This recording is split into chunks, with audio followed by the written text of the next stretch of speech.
A soft cry suddenly broke the quiet morning. Baby Truc Lam had just rolled for the first time and hit her head against the hard wooden crib. Trieu Duong froze for a second, then rushed to hold her, his heart tightening as he realized something wasn't right. The crib he built to protect her had just hurt her, and if she kept learning to roll, it could happen again, maybe worse. Without hesitation, he made a decision. He would find a way to turn that hard, unforgiving space into something soft enough to truly keep her safe. But with only simple materials around him, could he really protect her the way she needed? If this moment touched your heart, leave a comment and share your thoughts.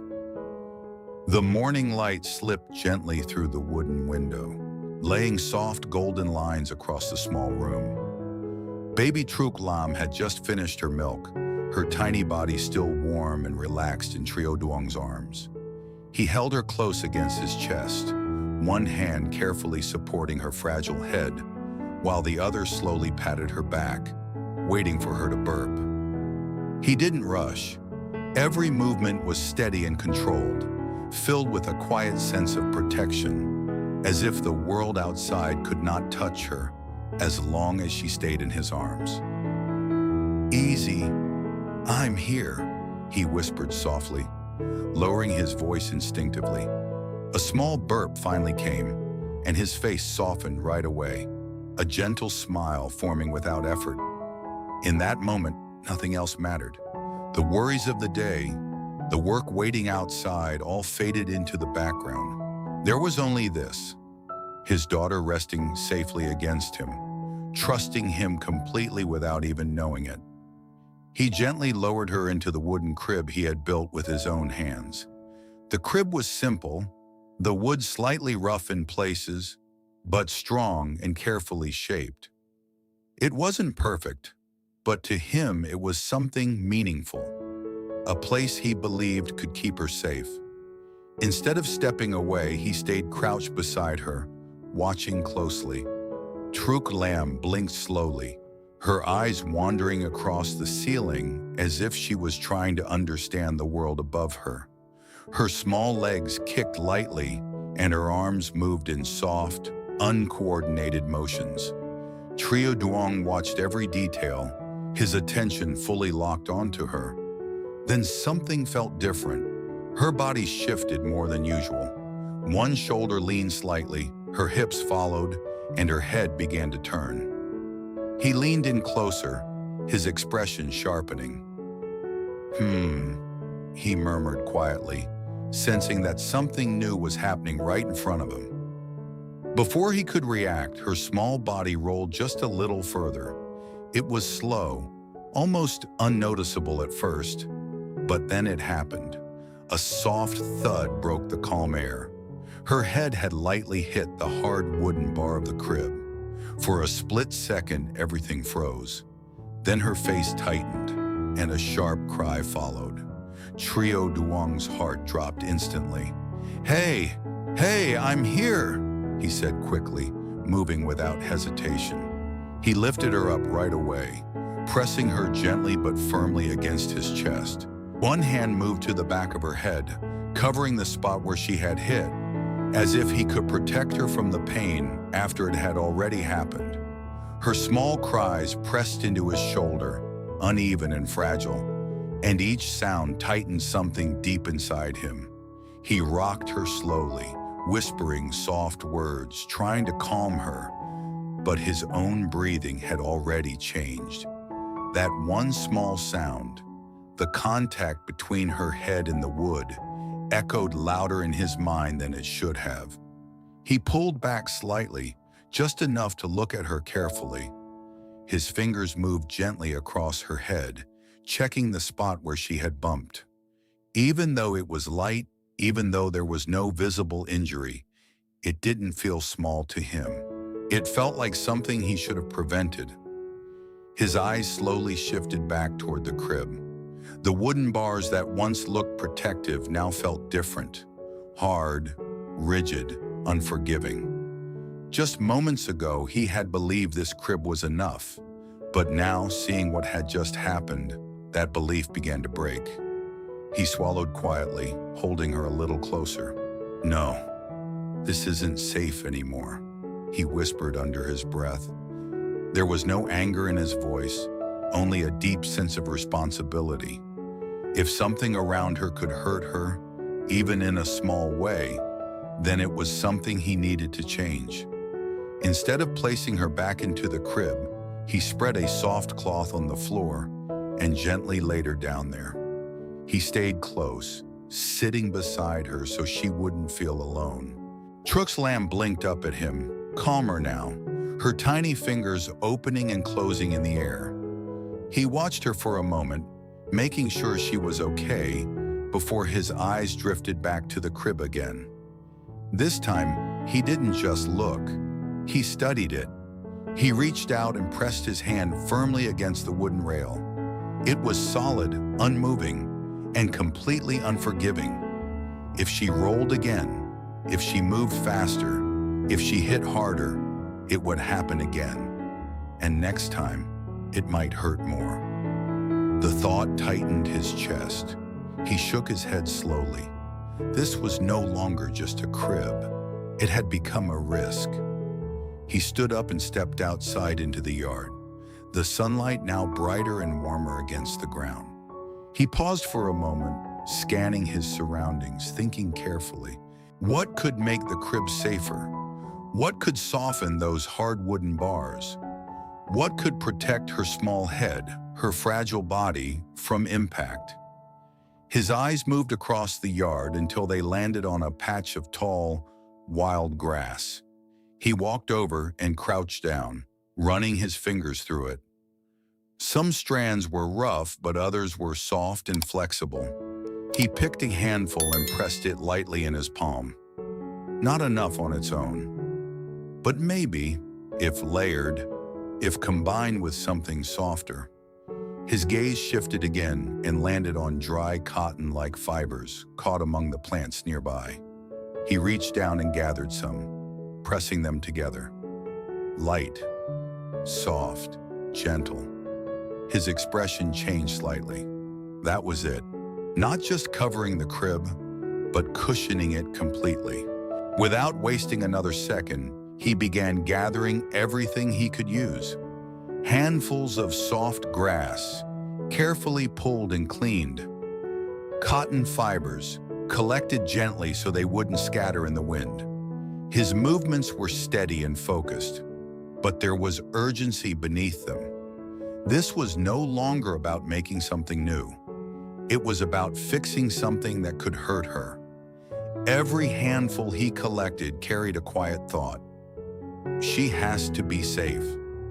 Back inside, he placed the materials near the crib and immediately glanced toward Truc Lam. She shifted slightly on the cloth, her small body trying to turn again. He quickly moved closer and knelt beside her, placing his hand near her without stopping her movement, just ready to protect. "Careful," he whispered softly. She moved a little, then stopped. No impact, no cry, just a small, safe motion. He let out a slow breath, but his eyes remained serious. He knew he wouldn't always be right there in time. The crib itself had to protect her, even when he couldn't. That thought settled firmly in his mind. He looked from her to the materials he had gathered, then back again. "I won't let you get hurt again," he said quietly, his voice low but certain. He sat down on the floor and began working immediately. He sorted the softest pieces, layering grass and cotton together, pressing them into thick, cushioned pads. He tested each layer with his hands, adjusting the thickness until it felt soft enough to absorb impact. Then he picked up a needle and thread. The tools were simple, but the meaning behind the work was not.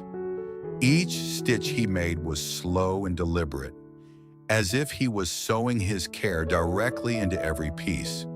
The room grew warmer as the sunlight filled the space, but Trieu Duong continued working without distraction. Every now and then, he looked over at Truc Lam to make sure she was still safe, still calm. His movements never rushed, never careless. Around him, the quiet sound of thread pulling through cloth blended with the soft rhythm of her breathing. The crib stood nearby, still hard and unchanged for now, but not for long.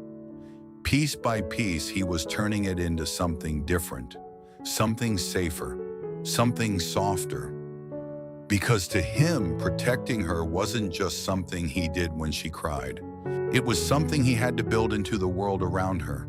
And as he tightened another stitch and pressed the padding between his hands, one question stayed in his mind, steady and unspoken. Would this be enough to keep her safe? By the time the first padded panel was finished, Trieu Duong held it in both hands for a moment, quietly testing its softness. He pressed it against his palm, then against his forearm, adjusting the layers slightly where it still felt too thin. It had to be enough, not just soft, but reliable, not just covering the wood, but truly protecting her from it. He glanced over at Truc Lam, who was lying on the cloth, her small body shifting gently as she explored her movements again. That image stayed in his mind as he returned to his work. He picked up the panel, stood up, and carefully placed it along one side of the crib, tying it securely to the wooden rails. His fingers moved slowly, making sure every knot was tight, every edge was covered. He stepped back slightly, looking at it. It was no longer just wood. It was beginning to feel like something softer, something that could hold her safely. He didn't stop there. One side wasn't enough. Protection couldn't be partial. He sat back down and continued working, building more padded panels, each one thicker and more even than the last. His hands moved steadily, but there was a quiet intensity behind every stitch. He wasn't just making something functional, he was correcting something he felt responsible for. Outside, the light shifted as the day moved forward, but inside, time seemed to slow around him. The only things that mattered were the soft materials in his hands and the small girl resting a few steps away. Every now and then, he paused to look at her, making sure she was still comfortable, still safe. Each glance reminded him why he couldn't rush this. As the second and third panels were completed, he attached them carefully, wrapping the inside of the crib bit by bit. The hard wooden bars slowly disappeared beneath layers of soft padding. Corners that once felt sharp now looked rounded and gentle. He pressed his hand against each section after attaching it, testing the impact, imagining her rolling into it. If it didn't feel right, he adjusted it. If it shifted even slightly, he retied it. Nothing was left uncertain. When he reached the final side, he slowed down even more, making sure the last piece matched the rest, not just in shape, but in strength and softness. When it was done, the crib no longer looked the same. It had changed from something rigid into something that felt ready to protect. He wiped his hands lightly on his clothes and turned toward Truc Lam. For a moment, he didn't move. He just watched her. Then he walked over, knelt beside her, and gently slid his hands under her small body. "Let's try again," he whispered softly. His voice carried both care and quiet hope. He lifted her carefully and brought her back to the crib. Not the same crib as before, but something new. Something he had changed for her. He lowered her slowly onto the soft surface, his hand lingering for a moment, as if asking permission to let go. When he finally did, he didn't step away. He stayed close, watching. Truc Lam blinked, her eyes moving slowly as she adjusted to the new space. Her hands waved lightly, touching the padded sides without resistance. The surface didn't push back. It welcomed her movement instead of stopping it. Trieu Duong's eyes followed every small motion, every shift of her body. Then it happened again. She began to turn. One shoulder leaned, her hips followed, her head moving slightly faster this time. He instinctively leaned forward, but he didn't reach in. He let it happen. Her body rolled gently to the side, and then no sound. No sharp contact. Her head met the padded surface, sinking slightly into the softness. She paused. No cry came. No tension crossed her face. Just a small, curious expression, as if she had discovered something new instead of something painful. Trieu Duong exhaled slowly, a breath he didn't realize he had been holding. His shoulders dropped slightly, and something inside him eased. "That's it. You're okay," he murmured softly. His voice was almost a whisper, filled with relief. He reached in and gently adjusted her position, his hand brushing lightly against the padding, feeling its softness again, this time with reassurance instead of doubt. He stayed beside the crib longer than necessary, watching her repeat the movement again. She rolled slightly, her head leaning into the padding once more. Still no cry, still no discomfort, only quiet, safe exploration. To anyone else, it might have seemed like a small moment, but to him it was everything. It meant she could move without fear. It meant she could grow without being hurt by the very place meant to protect her. And it meant that what he had made, imperfect, handmade, simple, was enough. He finally sat down beside the crib, resting one arm along its edge. His eyes softened as he watched her, calmer now, her small body settling after her movements. He reached in and gently placed his hand near her, not holding, not guiding, just there, close enough for her to feel. "You can move freely now," he said quietly. "Dad's got you." The words were simple, but they carried everything he couldn't fully say. Protection wasn't just about being there in the moment. It was about shaping the space around her so she could be safe even when he wasn't holding her. The room felt different now, warmer, calmer, quieter in a deeper way. The crib stood at the center, no longer a source of worry, but something he trusted again. The soft padding wrapped around it like a barrier he had built between her and harm. Outside, the light had begun to soften as the day slowly moved toward evening. Inside, nothing needed to be rushed anymore. Truc Lam let out a small, content sound, her eyes half closing as she rested. Trieu Duong watched her for a long moment, his expression finally relaxing. The tension from earlier had faded, replaced by something steadier. Not pride, just quiet certainty. He had seen a problem. He had felt it deeply. And he had done what he could, with what he had, to fix it.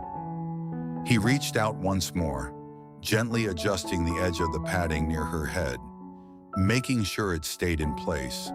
Even now, he didn't stop checking, didn't stop caring. Because for him, this wasn't something finished. It was something ongoing. A father's care didn't end when the work was done.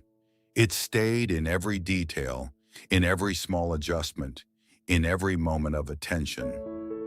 As the light dimmed slightly and the room grew softer in tone, Trieu Duong remained beside the crib, one hand resting close, his eyes never fully leaving her. There was no need for words now. Everything that needed to be said had already been stitched into the work around her.